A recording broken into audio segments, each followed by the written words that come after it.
자, 안녕하세요 학생 여러분. 오늘은 충격량에 대해서 공부하도록 하겠습니다. 통합과학에서도 여러분들이 배우면서 이거 배워서 어디다 쓰지 이런 거 나름대로 의문이 있었을 텐데 우리 물리학에서는 충격량이 굉장히 의미가 있는 것입니다. 여기에서 힘이라고 하는 게 나오거든요. 힘, 운동의 제2법칙 F는 이퀄 ma라고 하는 공식이 지난번에 실험을 통해서 여러분들에게 소개를 했는데 그 실험을 통해서 소개를 한 것은 이론하고 실험이 맞아야 되거든요. 먼저 실험적 사실을 여러분들에게 소개를 했어요. 그러면 이번에는 이론적 사실을 가지고 미분을 통해서 힘이라고 하는 게 나왔다 하는 것을 이제 공부합니다. 그래서 작용, 반작용, 운동량, 충격량 이렇게 계속 연결이 되어 있다는 거 기억하시고요. 지난번에 이제 운동량을 배웠고요. 운동량 보존 법칙 배웠습니다. 그 다음에 반발 계수라고 하는 것을 배웠고 반발 계수를 통해서 충돌의 종류를 배웠습니다. 완전 탄성 충돌, 비탄성 충돌, 완전 비탄성 충돌 이렇게 세 가지의 충돌이 있다 하는 거 배웠고요. 자, 오늘은 이제 충격량에 대해서 공부하도록 하겠습니다. 자, 충격량은 영어로 impulse라고 해요. impulse. 자, 그래서 impulse. 자, 그래서 이 충격량의 첫 단어인 I를 따옵니다. 그래서 충격량은 물체가 받은 충격의 정도를 나타내는 양, 이게 바로 국어사전에서 나오는 의미가 되겠고요. 자, 충격량은 물체가 받은 충격량은 운동량의 변화량과 같다라는 거예요. 자, 그래서 충격량도 역시 벡터 성분이니까 임펄스에 I 벡터 이렇게 쓰고요. 힘 곱하기 시간이에요. 시간. 자, 여기에 F가 벡터예요. 자, 그래서 힘 곱하기 시간이니까 단위는 뭐가 될까요? 단위는 뉴턴 세크가 돼요. 뉴턴 세크. 단위는 뉴턴 세크가 되고 여기서 충격량은 뭐하고 같으냐 하면은 운동량의 변화량과 같아요. 운동량의 변화량은 나중에 운동량 마이너스 처음의 운동량이에요. 그래서 mv 마이너스 mv 제로 이렇게 되겠죠. 자, 그래서 여기다 쓰면 다시 쓰면 질량은 변함이 없으니까 하나만 쓰고 mv 마이너스 v 제로 이렇게 된다는 거예요. 자, 여기 v도 속도니까 벡터예요. 벡터. 자, 그래서 화살표를 조그맣게 나타낸다라는 거. 자, 그다음 충격량의 크기는 물체가 힘을 받았을 때, 힘 F, 힘을 받았을 때 물체에 작용한 힘과 힘이 작용하는 시간, 자, 시간 간격을 델타 T로 할 거예요. 시간 간격을 델타 T로 얼마만큼 시간을 길게 받았는지 작게 받았는지, 자, 이것의 곱이에요. 그래서 I 벡터는 F 곱하기 델타 T가 된다. 충격량은 힘 곱하기 시간이 된다. 그래서 물체에 작용하는 힘이 클수록, 자, 힘이 클수록 뭐가 될까요? 충격량이 커지겠죠. 또 힘이 작용하는 시간이 길수록, 자, 델타 T가 커봐요. 그러면은 또 충격량이 늘어나겠죠. 이렇게 된다라는 겁니다. 자, 그러면 충격량의 방향은, 자, 벡터니까 방향 성분이 있어야 될 테고 힘의 방향과 같아야 돼요. 힘의 방향과 같아야 된다. 단위는 뉴턴 세크가 있고 이거하고 똑같은 거 운동량의 변화량, 운동량의 단위하고 같아요. 킬로그램 미터 퍼 세크가 돼요. 자, 뉴턴이라고 하는 것은 운동의 제2법칙에서 나왔는데 1kg을 1m per 세크 제곱의 가속도 운동을 하는 것이 1뉴턴이에요. 그러면 뉴턴 대신에 킬로그램 미터 per 세크 제곱이라고 쓸 수가 있을 거예요. 1뉴턴 대신에 곱하기 시간이 있어요. 그러면 여기 있는 초, 시간 초와 여기 분모에 있는 제곱이 없어지니까 뭐가 나와요? 킬로그램 미터 per 세크만 남죠. 자, 킬로그램 미터 per 세크만 나와요. 킬로그램 미터 per 세크. 뉴턴 세크도 똑같은 말이에요. 뉴턴 세크를 여기에 그대로 써놓고 킬로그램 미터 per 세크 제곱을 써놓고 그다음에 초 세크를 썼어요. 그랬더니 약분이 됐어요. 킬로그램 미터 퍼 세컨하고 단위가 같은 거구나. 뉴턴 세컨하고 킬로그램 미터 퍼 세컨. 운동량의 단위가 따로 있고 충격량의 단위가 따로 있는 거 아니에요. 운동량의 단위나 충격량의 단위나 같다라는 거예요. 충격량의 단위나 같은 말이야. 자, 그럼 시간, 힘, 이제 그래프를 공부해야 되겠죠. 선생님이 지금 지난번에 오리엔테이션에서 했던 것대로 정의가 나왔고 공식이 나왔고 그다음 뭐가 나왔어요? 단위가 나왔어요. 그럼 이제 그래프를 이해해야 되겠죠. 물체에 힘이 작용할 때 힘과 시간의 관계를 그래프로 나타내면은 그래프에서 색칠한 넓이가 충격량을 나타내요. 여러분들 교과서 35쪽에 나와 있습니다. 자, 그 그래프를 한번 볼까요? 자, Y축에 힘이 있고요. X축에 시간이 있어요. 그러면 우리가 이제 이걸 한국말로 쓰니까 그렇죠. 사실은 국제 공통으로 쓰면은 F하고 T가 되겠죠. 그러면 F 곱하기 T 이쪽이 넓이가 되겠는데 이 넓이가 의미하는 게 바로 뭐이다? 충격량이다. 아, 적분하면 충격량이구만. 이런 뜻이 되겠죠. 그런데 우리가 이제 여러분들을 이해시키기 위해서 항상 힘을 일정한 힘으로 이렇게 빨간색으로 이렇게 지금 나타내고 있는데 이런 일정한 힘은 거의 얘가 드문 경우예요. 우리가 보통에서 일상에서 충돌은 이런 식으로 F가 이렇게 변해요. 그래프가 이렇게 변해요. 이거 역시도 어떤 방법을 통해서 면적을 구해야 되겠죠. 이 넓이를 구하면 이게 바로 충격량이 되겠다. 그래서 이런 그래프, 이렇게 불규칙하게 생긴 이런 그래프들을 면적을 구하는 게 바로 뭐다? 적분이다, 적분. 그래서 이제 이 그래프의 함수 값을 알아야 되겠죠. 어떤 함수인지. 그 함수를 적분한다라는 거야. 그러면은 뭐다? 충격량이 된다라는 거야. 그래서 충격량을 힘이 작용한 시간으로 나누면 물체가 받은 평균 힘을 구할 수 있다. 이거 무슨 말이냐 하면, 자, 충격량이야, 이게 면적이. 그런데 여기 있는 이 시간으로 나눠봐. 그러면은 이 어떤 시간 t에 어떤 시간 t, 여기 어떤 시간 t라고 하면 이 시간 t에 받은 충격력, 이때의 힘을 충격력이라고 불러요. 충격 받았다. 충격력. 이렇게 이때의 힘을 구할 수 있다. 평균 힘을 구할 수 있다라는 거예요. 또 어떤 시간 t, 여기서부터 여기까지의 충격력을 구하라 그러면 여기가 되겠죠. 평균 힘. 그러면 이제 이 그래프에서는 0부터 t까지 전체의 충격량을 여기 0부터 t까지 이렇게 나누면 이 그래프의 평균 값인 여기가 나온다는 거예요. 평균 힘이 나온다는 거예요. 힘이 계속 변하니까. 자, 확인 6번 여러분들 35쪽에 나와 있는데요.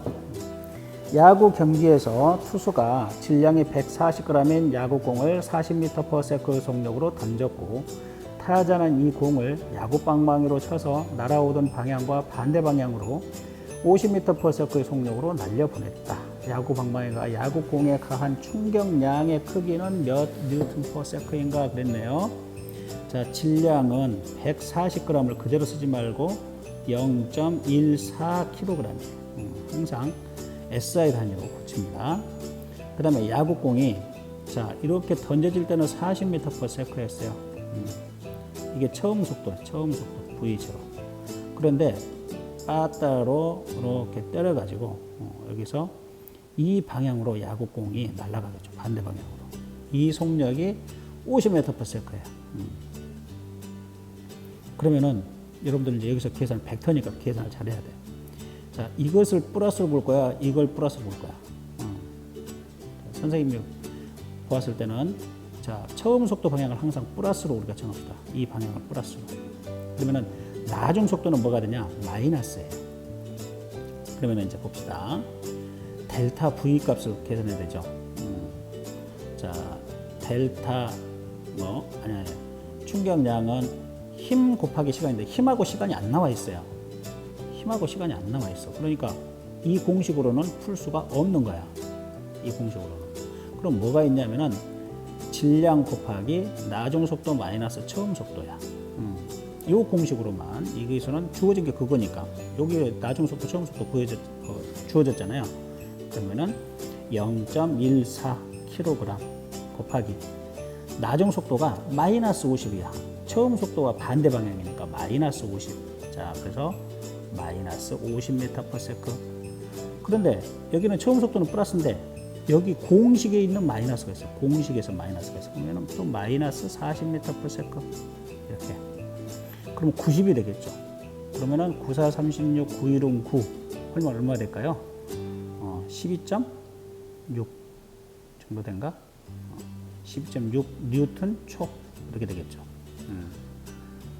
봅시다. 자, 여기 나왔네요. 0.14kg, 140g, 마이너스 50이 왜 그렇다고? 처음 운동 속도인데 이거 나중 속도예요. V.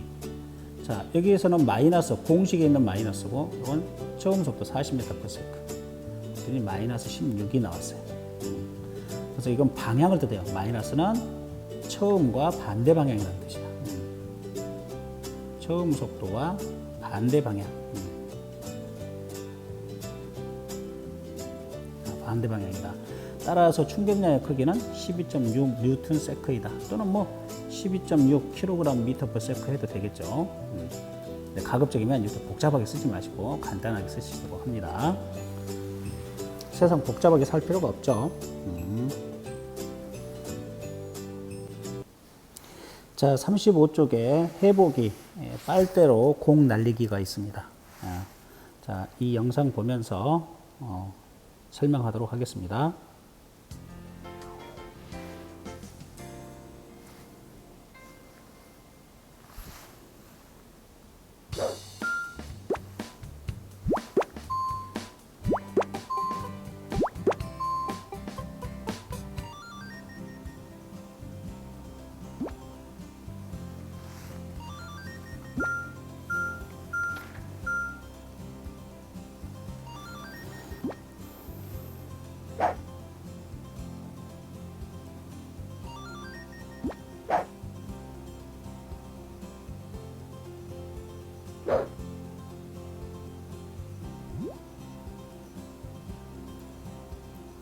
약하게 불면 멀리 나가지 않겠죠.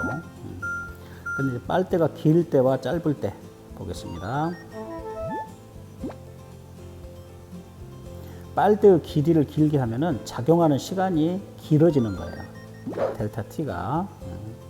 그래서 빨대가 길면 멀리 나가고요. 빨대가 짧으면 거리가 짧습니다.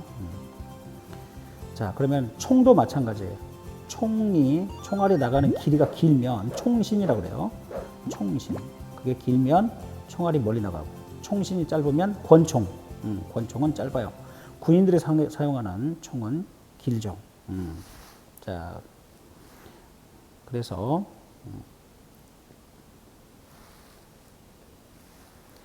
자, 그래서 거기 해보기 3번에 보면은 부는 힘의 크기는 일정하게 하고 빨대의 길이를 다르게 하여 뭉친 종이를 날려보자. 빨대의 길이를 다르게 하는 까닭은 무엇인가 그랬어요. 빨대가 길수록 부는 힘이 작용하는 시간이 길어집니다. 그래서 권총은 총알이 나가는 그 총신이라고 그래요. 맨 위에 총알이 나가는 그 총의 길이를 총신이라고 그러는데 총신이 짧아요. 그러면은 똑같은 화약으로 만든 총알을 만들었어도 거리가 짧아요. 자, 그런데 이제 군인들이 사용하는 총은 그 총신의 길이가 약 한 80에서 90cm 정도 돼요. 어떤 건 1m짜리도 있어요. 총신이 길면 길수록 똑같은 폭약으로 만든 총알을 쏘게 되면 후 하고 불어주는, 그러니까 그 화약이 폭발하면서 불어주는 거거든요. 후 이렇게 불어주는 건데 그 불어주는 힘이, 폭발의 힘이 똑같은데도 아주 총알이 멀리 나갑니다. 후 하고 계속 불어주는 것하고 똑같으니까요. 시간이 길어지는 겁니다. 그래서 대포 같은 경우도 대포 포신이라고 그래요. 그건 포신, 포의 길이. 그 포신이 길면 길수록 멀리 나갑니다. 그래서 이제 우리나라의 주력 포가 K9 자주포라고 있어요. K9 자주포. 그것은 포신이 엄청 길어요. 엄청 길어요. 그래서 이제 그걸로 우리나라는 주력 상품이 되고 주 공격 대포가 되고 K9 자주포. 그런데 저쪽에 북한에서는 이제 뭐 대포동 미사일 해가지고 이제 그건 미사일이에요. 미사일하고 포하고 차이점은 뭐냐면 미사일은 계속 꽁무니에서 뭐가 나와요? 미사일은. 꽁무니에서 계속 운동량 보존해서 그때 보았죠? 인공위성 날릴 때처럼 가스가 나와요. 그러면서 계속 추진력을 유지하기 때문에 그건 이제 수백 킬로미터 날아가 버려요. 그래서 이제 북한이 우리나라를 위협하고 있는 게 대포동 미사일 그렇습니다. 그런데 전혀 여러분들이 모르고 있는 게 있어요. 우리나라의 무기 체계를 아직 여러분들이 모르기 때문에 공포심만 가질 수 있어요. 자꾸 북한 것만 보여주거든요. 그럼 우리나라에는 없냐? 우리나라는 그보다 성능이 몇 배 좋은 그런 미사일들을 가지고 있습니다. 걱정하지 않도록 합니다. 자, 빨대 길이가 같을 때 부는 힘의 크기와 뭉친 종이가 날아간 거리에는 어떤 관계가 있느냐? 어떤 관계가 있어요? 부는 힘이 클수록 더 멀리 날아간다고 그랬죠. 자, 빨대를 부는 힘의 크기가 같을 때 빨대의 길이와 뭉친 종이가 날아간 거리에는 어떤 관계가 있을까 그랬어요. 빨대가 길수록 더 멀리 날아가더라는 거죠.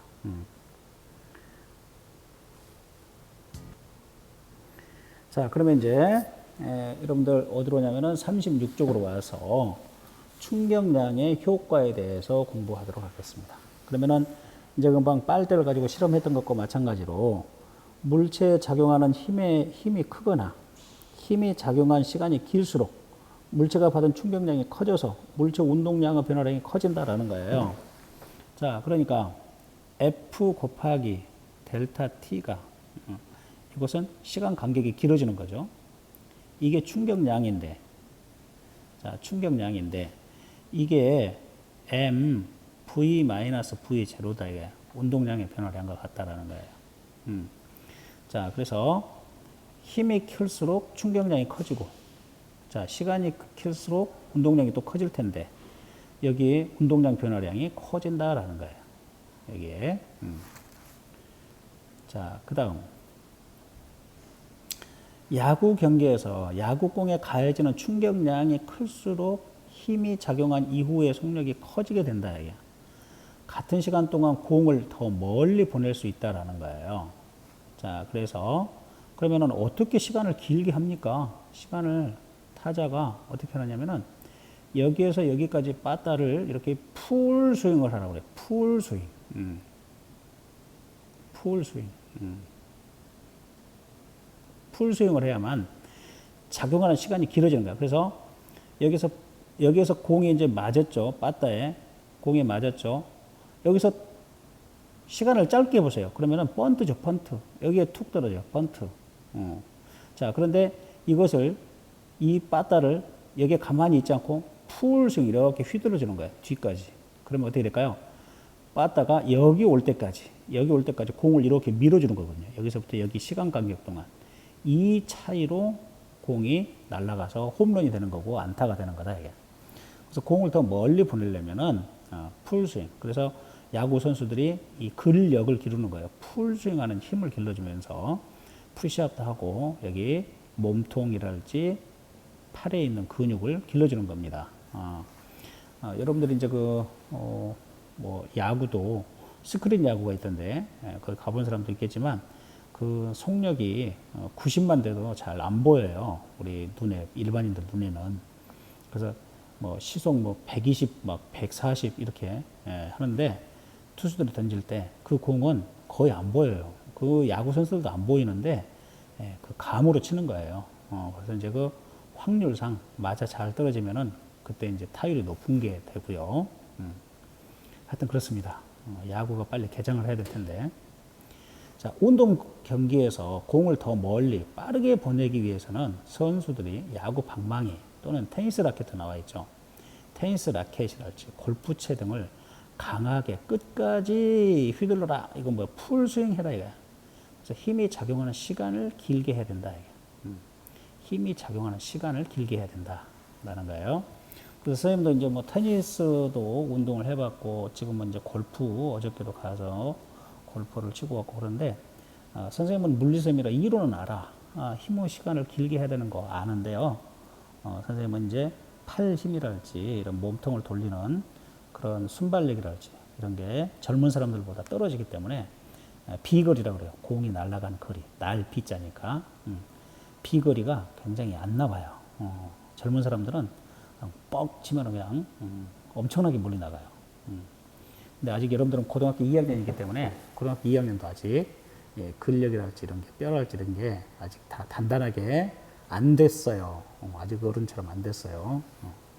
근데 선생님은 이제 계속 인생이 하얀길이라서 몸 상태가 젊은 사람들에 비해서는 훨씬 떨어져요. 근육의 힘이 순발력도 그렇고. 자, 그러면은 물체 후 운동량의 변화량을 크게 하기 위한 방법은 뭐였어요? 충격량을 크게 해야 되겠죠. 힘 곱하기 델타 T가 바로 뭐이다? mv-mv0니까 뭐예요? 여기 운동량의 변화량이죠. 오른쪽은 여기 운동량의 변화량이죠. 자, 요걸 크게 하고 싶어. 이거 전체를 크게 하고 싶어. 그러면은 여기에 이걸 크게 하든지 또는 이걸 크게 하든지 해야 되겠죠. 자, 그래서 물체에 작용한 힘의 크기를 크게 하거나 힘이 작용하는 시간을 길게 한다라는 거예요. 뭐가 갑자기 나타났죠? 물체에 작용하는 힘의 크기를 크게 하거나 힘이 작용하는 시간을 길게 하면 되겠다라는 거예요.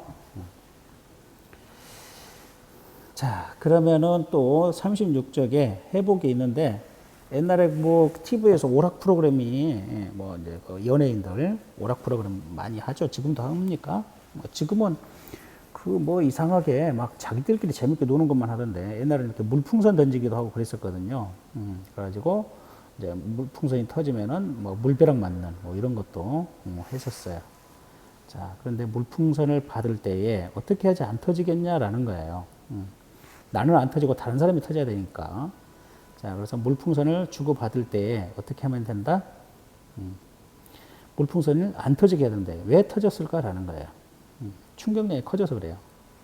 큰 힘이 작용했기 때문에 터진다라는 거예요. 큰 힘이 작용하지 않으려면 어떻게 돼야 돼요?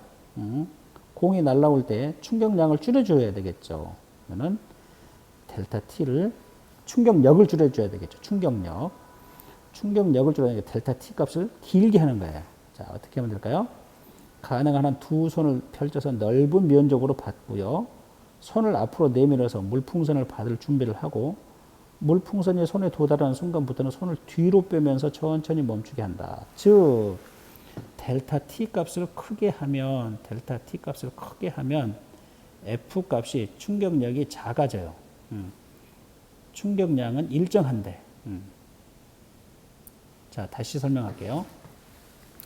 충격량은 지금 물풍선이 날아오는 거 있잖아요. 그 속도가 제로가 될 때까지를 충격량이라고 그러잖아요. 자, 그러니까 충격량은 정해져 있어요. 그런데 이 충격력이 적어야 되겠어. 충격력을 줄여줘야 되겠어. 그러니까 시간 간격 t를 길게 해주는 거야. 시간 t 간격을 길게 해주는 거야. 그래서 천천히 멈추게 하는 거야. 여러분들 투수가 공을 던질 때에 포수가 공을 받잖아요. 그럴 때 어떻게 하던가요? 앞으로 쭉 뻗고 있다가 뒤로 빼면서 받습니다. 또 포수의 글러브는 어떻게 돼요? 아주 푹신푹신해요. 왜 푹신푹신합니까? 다른 사람들의 글러브하고 틀려요. 포수 것은 두꺼워요. 푹신푹신해야 델타 T 값이 커지죠. 델타 T 값이 커지죠. 그래야지 그 포수의 어깨나 손에 닿는 힘, 충격력이 작아요. 그 공으로 계속 맞는 거거든요. 두들겨 맞는 거나 똑같거든요. 그래서 T를 길게 해야 되고 F는 충격력을 작게 하려면은 시간 간격 T를 길게 해야 된다. 자, 그래서 여러분들이 이제 야구를 좋아하는 친구들 보면은 포수가 어떻게 하면 되냐라는 거예요. 앞으로 쭉 뻗었다가 공이 닿으려고 하는 순간 뒤로 쭉쭉 빼면서 받는다. 앞으로 쭉쭉 빼면서 앞으로인가 뒤로인가 자기 가슴 쪽으로 이렇게 가져오듯이 받는다. 자, 그러면 이제 우리가 충돌과 충격 완화에 대해서 물리적으로 한번 생각을 해봅시다. 달걀이 있어, 계란. 이 계란을 1m 높이에서 교실 바닥에다 놓고 떨어뜨리면은 아주 잘 깨지죠. 그런데 거기 교실 바닥에다가 푹신한 스펀지를 놓아요. 스펀지의 높이만큼 계란을 더 높은 곳에서 던져야 되겠죠. 이제 1m보다 좀 더 높은 곳에서 스펀지의 높이만큼. 자, 그래서 푹신한 방석이나 스펀지에 떨어뜨리면 깨지지 않는다. 그 이유가 뭘까요? 운동량은 정해져 있는데, 충격량은 정해져 있는데, 그 운동량의 변화량을 0이 되도록, MV가 0이 되도록 해야 되잖아요. 그래서 충격량은 정해져 있어요. 충격량은 정해져 있어요. 그런데 충격력을 작게 해야 돼. 그러려면은 델타 T 값이 커지고 요것이 작아져야 돼. 그러면 안 깨지겠죠. 그래서 푹신한 방석이 하는 역할이 뭐냐? 그게 0이 될 때까지 걸리는 시간을 길게 해주는 거예요. 길게. 그러면은 계란에 받는 충격력 평균 힘은 작아지겠죠. 그래서 안 깨졌더라라는 거예요. 자, 그래서 단단한 바닥에 충돌할 때는 어떻게 되냐? 델타 T 값이 커요. 작아요. 자, F 곱하기 델타 T가 있는데 델타 T가 작으니까 F 값이 커져 버려요. 그래서 이게 충격량은 일정한데. 자, 그런데 여기다 한번 써볼까요? F 곱하기 델타 T. 이렇게 있을 때 방석은 어떻게 된다? 방석은 T 값이 길으니까 스펀지는 이게 짧아지는 거예요. 이 충격량은 똑같아요. 자, 그래서 시간을 짧게 하면 충격력이 커질 것이고, 자, 시간을 길게 하면 충격력을 줄일 것이다라는 거죠. 여러분들은 참 좋은 세상에 태어나서 선생님한테 매 맞고 산 기억이 없죠. 자, 선생님은 학교 다닐 때 엄청나게 매를 많이 맞았어요. 내가 뭐 잘못해서라는 게 아니야. 보다는 그때 당시에 선생님이라는 존재는 경찰보다 더 무서운 존재였어요. 경찰. 선생님들이 무지하게 때려버립니다. 선생님이 한번 지각을 했는데요. 엄청나게 맞아버립니다. 여러분들이 상상을 초월할 정도로. 엉덩이를 맞는 게 주 일과인데, 엉덩이를 맞을 때는 어떻게 하느냐. 매가 위에서 내 몸에 닿을 때, 이제 우리가 푸시업 하고 있는 상태에서 맞거든요. 그러면은 땅바닥에 닿을 때까지 팍 내려야 됩니다. 그렇지 않으면 엄청 아파요. 근데 그 탁탁 매와 같은 속도로 이렇게 내려가면서 이렇게 맞으면 다른 애들이 막 웃어요. 뭐 하는 거라고 똑같이 연상이 되니까 막 키득키득해요. 다음에 매 맞을 새끼들도, 친구들도. 하여튼 그런 세상을 살았습니다. 여러분들은 참 좋은 세상에 태어나서 나한테 만든 사람이 없을 거예요. 자, 그러면은 이해가 됐어요? 매를 맞을 때도. 이제 여학생들은 주로 손바닥을 맞았는데, 손바닥을 맞을 때 어떻게 합니까? 손바닥을 매가 위에서 아래로 떨어질 때, 손바닥에 닿을 때 책상 위쪽으로 이렇게 땅 쪽으로 내리면서 맞습니다. 그러면 시간 T가 길어져서 F가 작아져요. 그러기 때문에 그렇게 맞았어요.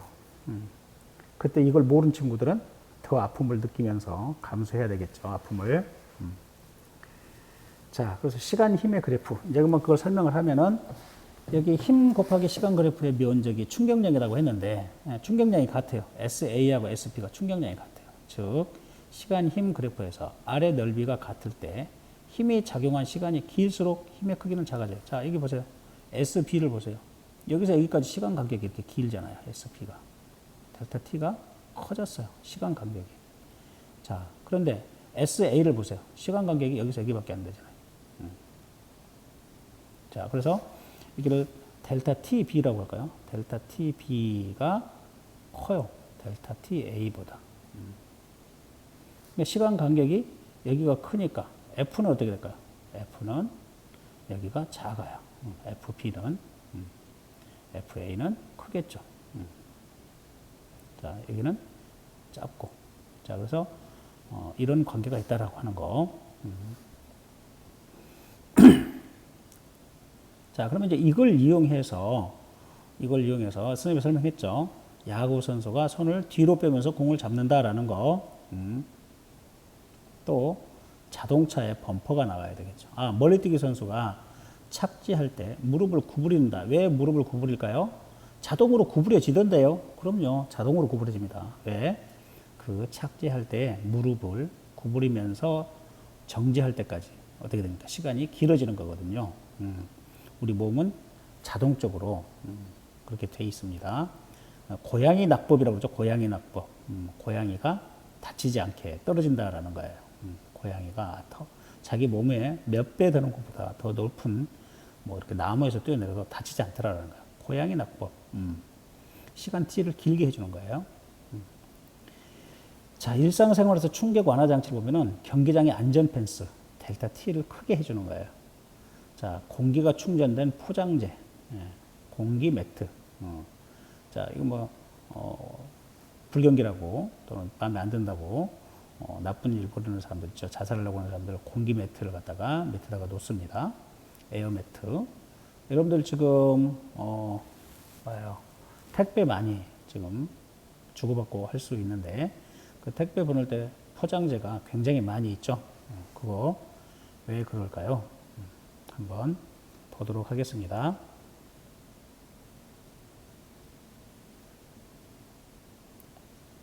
못 들어보는 거예요.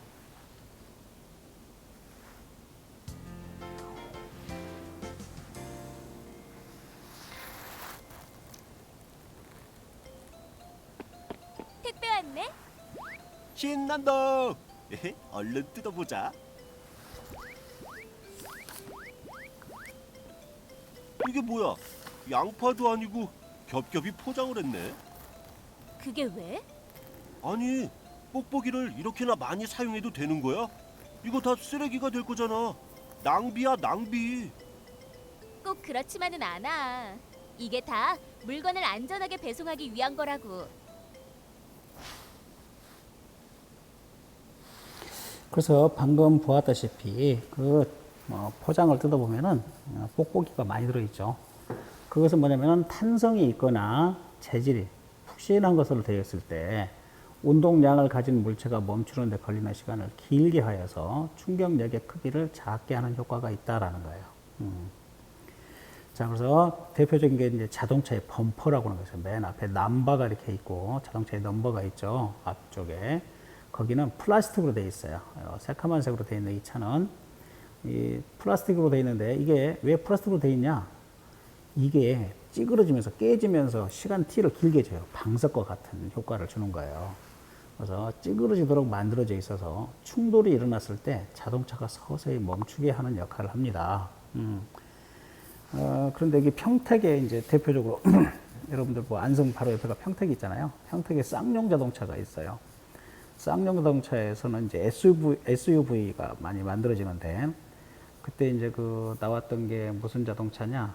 무쏘 자동차가 이렇게 나오면 그 아저씨들이 그 무쏘가 강하게 생겼거든요. 그때 당시 차들 중에서 더 강하다고 하는 것을 나타내기 위해서 거기다가 막 철봉으로 만든 것을 이렇게 막 철로 만든 것을 그 앞에 뭐죠 범퍼 앞에다 이렇게 대고 다녔어요. 막 디자인이 멋있어요. 철봉도 딱딱한 것을. 야, 그걸 하고 다녔는데요. 그걸 하고 다닌 사람들이 이 충격량을 모르는 사람들이에요.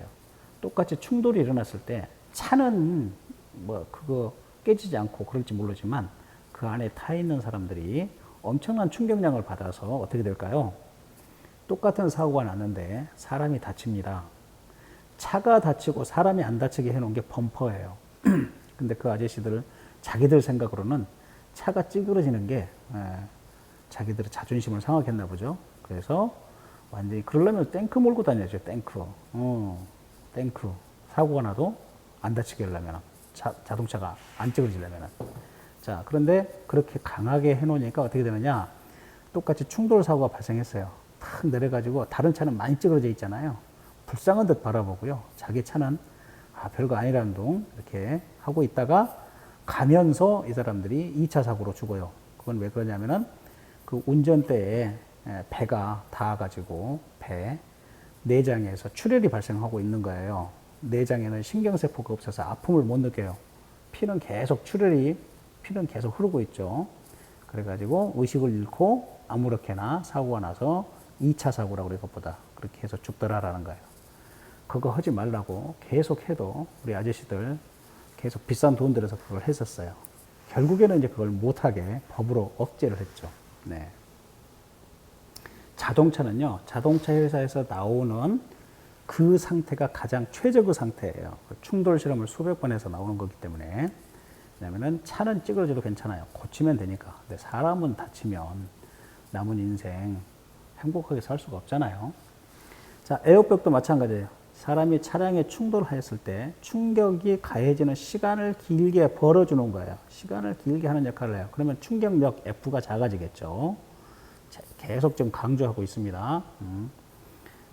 자, 충돌이 일어났을 때 충격력을 줄이기 위한 방법은 무엇일까요? 자, 힘을 작용하는 시간을 길게 해서 충격력 F 값을 작게 해야 된다라는 거죠.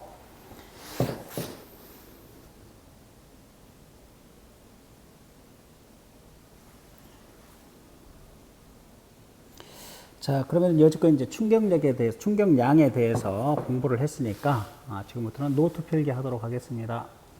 충격량은 임펄스라고 했고요. 기호는 I로 씁니다. I 벡터. 자, 운동량 변화의 원인이 된다.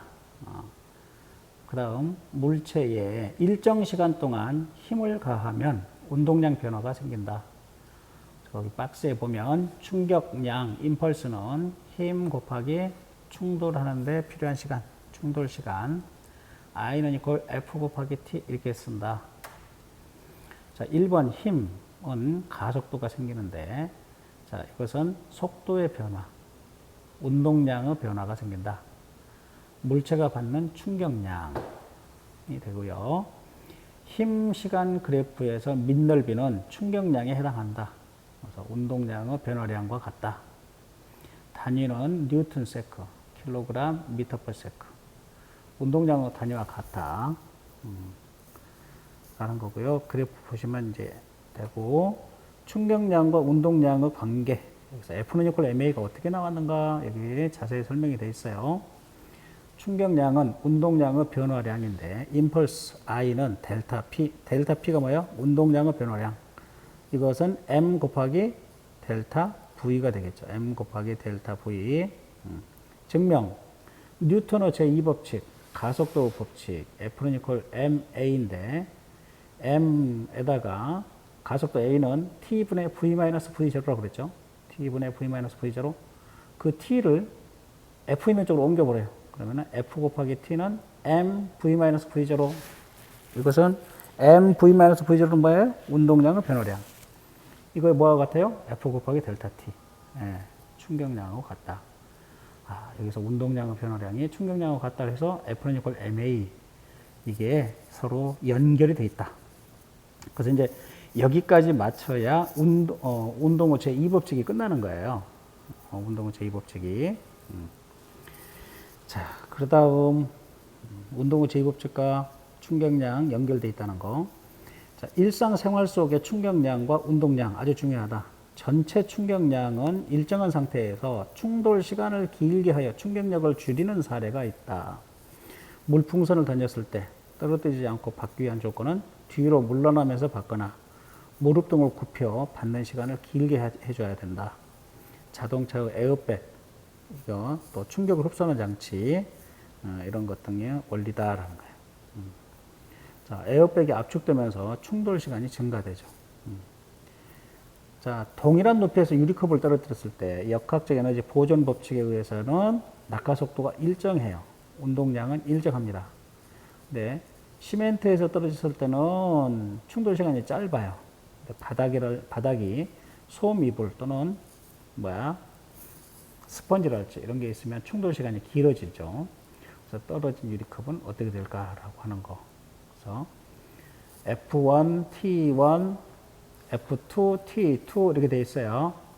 자, 그러면은 F1하고 T1하고 곱하고 F2하고 T2하고 곱했는데 그 면적이 S1, S2잖아요. S1, S2가 같다는 거죠. 자, T1이 T2보다 커요. T2가 T1보다 커요. 그러면 F1이 F2보다 크게 된다. 자, 그래서 시멘트에서는 어떻게 돼요? F1이 크다라는 거죠. 1, F1, T1이 되는 거고, 솜이불에서는 2가 된다라는 거예요. 2. 그래서 유리컵이 깨지지 않고 견딜 수 있는 힘은 F1, F2이기 때문에 그렇다. 이 유리컵은 같은 높이에 낙하했어도 시멘트 바닥에서만 깨질 것이다라는 거예요.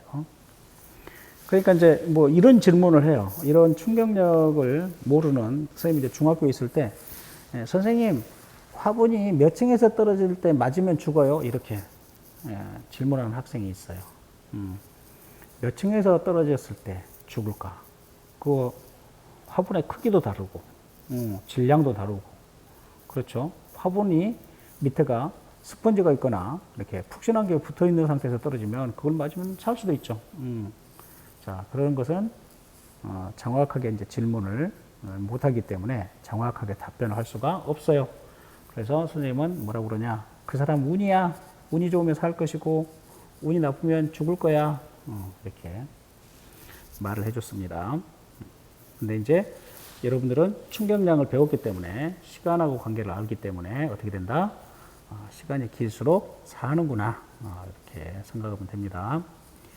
자, 충격력이 일정한 상태에서 충돌 시간이 증가하여 전체 충격력이 증가하는 사례를 보면은 테니스나 야구 경기를 할 때에 공을 밀어주는 느낌. 그러니까 충격량을 크게 해주려면은 힘을 크게 해줘야 되고 델타 T를 짧게 해줘야 되겠죠. 그래서 공을 밀어주는 느낌으로 풀스윙 해야 된다. 그 다음에 포신이 긴 대포의 포탄이 더 멀리 날아간다. 권총과 군인들이 사용하는 장총의 사정거리는 어떻게 됩니까? 장총이 더 긴 총이죠. 총신이 길이가 긴 장총이 더 멀리 나갑니다. 자, 그 다음에 화약에 의한 충격력이 일정한 상태에서 포신이나 또는 총신의 길어짐으로써 연소가스에 의한 힘을 받는 시간이 길어지는 사례가 되겠습니다. 그래서 충격량이 운동량으로 전환되고 총구를 떠나는 순간에 최종 속도가 커져서 사정거리가 더 커지거나 같은 거리에서의 관통력, 살상력이 커진다. 그래서 이제 선생님이 군대 갔을 때는 M16이라고 하는 것이 있었는데, 소총이 있었는데 지금은 KA 소총이라고 그래요. 그래서 그 살상력이 군인 것은 대단합니다. 살상력은 권총에 비해서 맞으면 산다라고 하는 것은 안 되겠죠. 자, 그래서 또 운동량 보존 법칙으로 관계가 있어요. 지난 시간에 배웠던 거. 그러면 이제 여기 학습지 맨 뒤쪽에 보면은 여기서부터 뭐 충격량 그래프가 또 보이네요. 네, 여기 수능 문제에서도 상당히 운동량과 충격량에 대해서 공부를 여러분들이 많이 해야 될 거예요. 자, 오늘 음악과 함께 시작을 했는데 여기서 끝내겠습니다. 여러분들 다 풀이 해보시기 바랍니다. 수고하셨습니다. 아까 인사를 했는데 수업을 좀 더 하겠습니다. 여러분들 40쪽을 펴시면 뉴턴의 역작 프린키피아가 있어요. 프린키피아. 거기를 한번 꼭 읽어보시고요. 질량, 운동량. 자, 여기 한번 볼까요?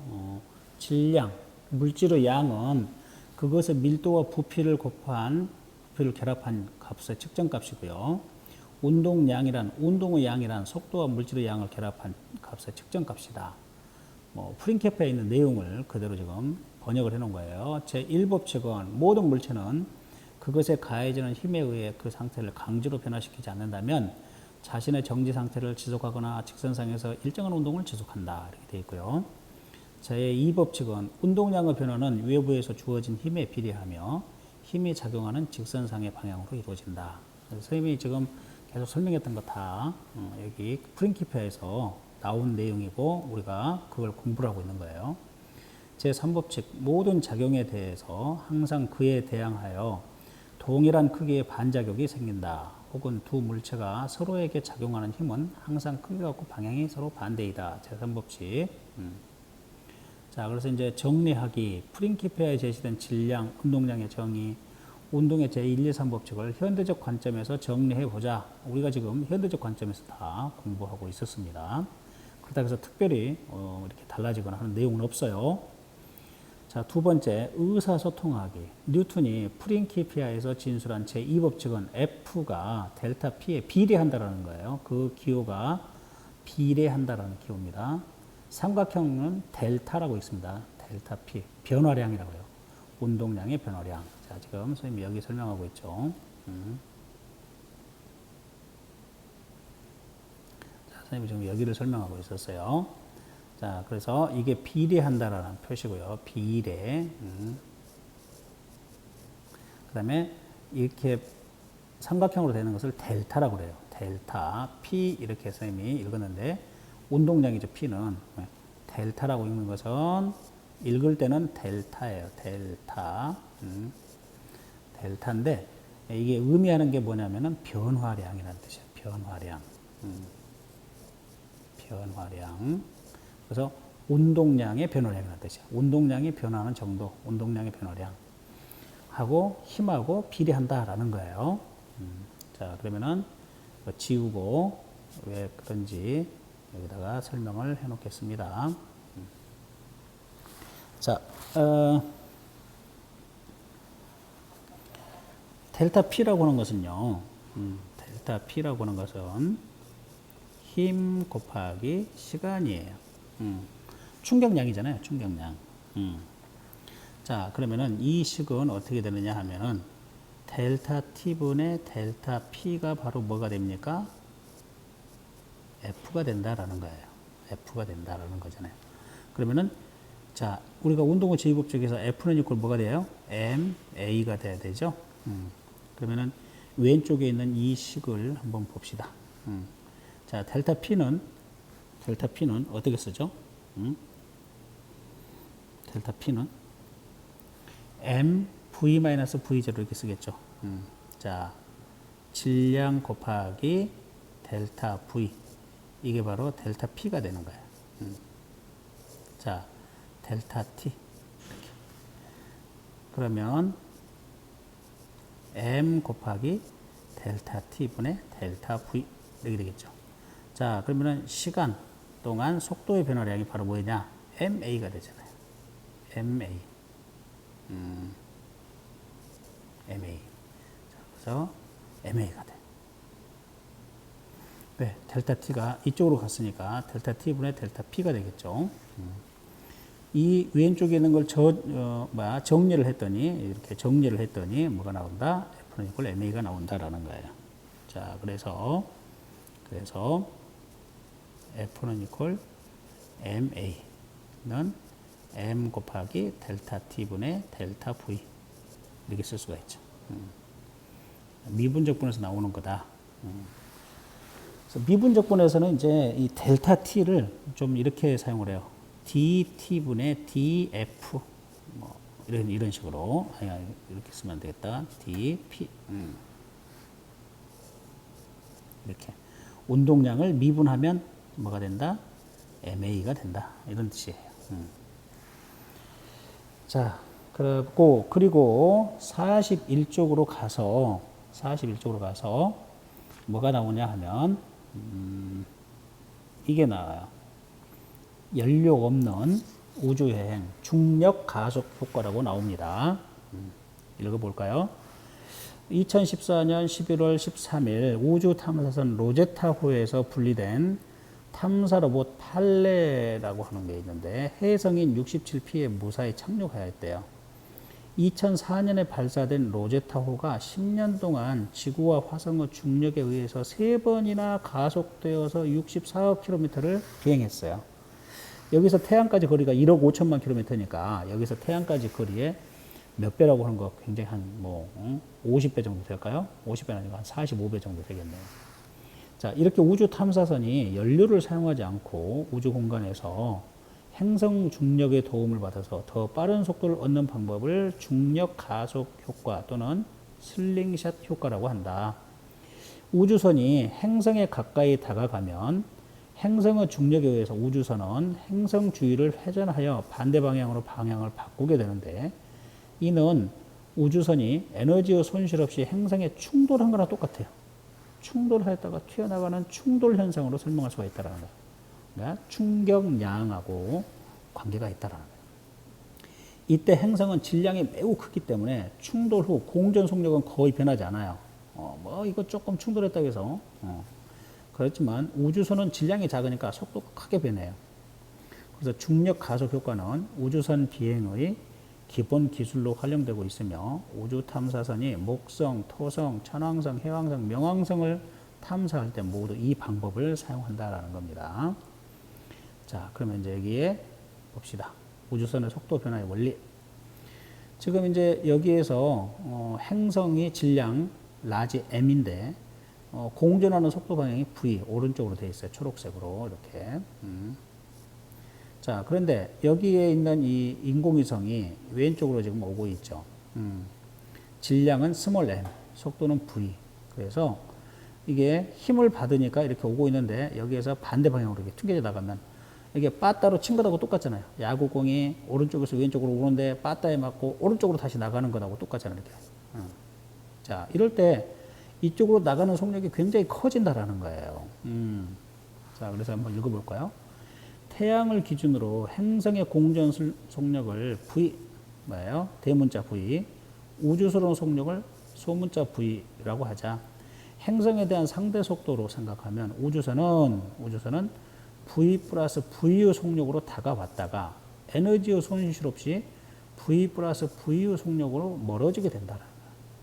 이것을 태양을 기준으로 한 속도로 설명하면은 충돌 전에는 행성과 우주선이 각각 대문자 V, 소문자 V의 속력으로 반대 방향으로 운동하다가 충돌 후에는 같은 방향으로 자, 행성은 V의 속력으로 움직이지만 뭐가? 인공위성은 EV 플러스 V의 속력으로 운동하는 것과 같다. 이게. 따라서 우주선의 속도가 EV 플러스 V가 되어서 아까 V로 올 때보다 V 플러스 V보다 엄청나게 매우 빨라지게 된다는 거예요. 자, 그러면은 중력 가속 효과를 운동량 보존으로 설명해 보자라는 거예요. 자, 어떻게 될까? 그러면은 우리가 충돌 후의 속도를 프라임이라고 그랬었죠. 프라임. 지난 시간에 우리가 운동량 보존에서 반발계수를 배웠어요. 반발계수 2는 어떻게 돼요? 1일 때 완전 탄성 충돌이에요. 자, 그러면은 이것은 완전 탄성 충돌로 볼 수가 있습니다. 자, 그러면은 이 완전 탄성 충돌에서 자, 우리가 반발계수 2는 어떻게 썼었냐면은 가까워지는 속력. 자, 위에 그림에서 가까워지는 속력은 뭘까요? 가까워지는 속력. 충돌하기 전이 가까워지는 속력이에요. 자, 오른쪽을 플러스로 한다면은 자, 대문자 V 행성의 속도에서 뭐가 됩니까? 인공위성의 속도 스몰 v가 되겠죠. 그러면 이제 충돌 후에 멀어지는 속도는 어떻게 되죠? 멀어지는 속도는 자, v가 이렇게 있다면 행성의 속도는 그대로인데 인공위성의 속도는 충돌 후에 멀어지죠. 반대 방향으로 이렇게 v 다시. 자, 그런데 이게 1이에요. 완전 탄성 충돌. 그러면은 여기서 우리는 뭘 구하려고 그러냐면은 v 다시를 구하려고 그러는 거예요. 충돌 후의 속도. 자, 그러면은 v 마이너스 v 다시는 행성의 공전 속도 플러스 인공위성의 속도 이렇게 되겠죠. 우리는 뭘 구하려고 그래요? 이 v 다시를 구하려고 그래요. 그러면은 v 다시를 뭘로? v 다시를 여기에 뭐가 있죠? 앞에 마이너스가 있죠. 마이너스. 마이너스가 있었을 거야. 자, 그러면은 다시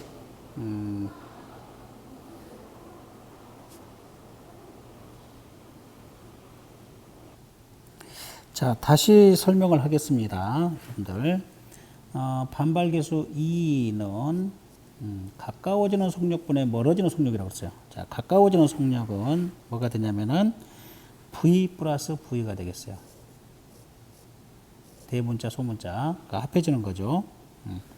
근데 멀어지는 속력은 어떻게 됩니까? 멀어지는 속력은 자, 멀어지는 속력은 행성의 속도를 V 다시라고 해요. 충돌 후에. 그 다음에 뭐가 되냐면은 인공위성의 속도 스몰 v 다시 이렇게 마이너스가 돼야 돼요. 여기 앞에가 마이너스. 이게 기호를 똑같이 썼을 때 여기가 마이너스가 되는 게 1이었죠. 자, 그런데 행성의 공전 속도는 충돌 후에도 변함이 없어요. 이것은 그대로 v로 써도 되겠어요. 자, 즉 이것은 v 플러스 스몰 v.